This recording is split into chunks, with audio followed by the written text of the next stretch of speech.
येळकोट येळकोट जय मल्हार. आज आम्ही चाललेलो आहे पालीला. ही यात्रा म्हणजेच म्हाळसादेवी आणि खंडोबादेव यांचा विवाह सोहळा पार पाडला जातो. आम्ही तिघे सुद्धा सकाळी लवकर उठून तयार होऊन पालीला येऊन पोचलो.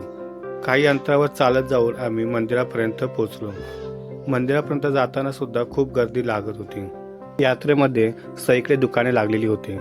काही ठिकाणी खेळणी तर काही ठिकाणी प्रसाद. तिथेच आम्ही 1.25 किलो भंडारा घेतला आणि चाललो दर्शनाला.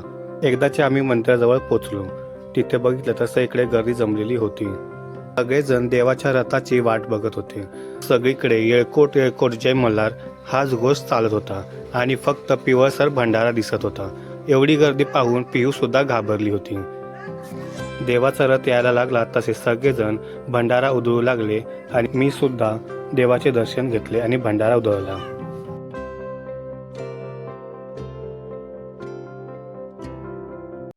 दर्शन करून आम्ही चहा नाश्ता घेतला आणि आम्ही सुद्धा घरी निघालो. बोला येळकोट येळकोट जय मल्हार.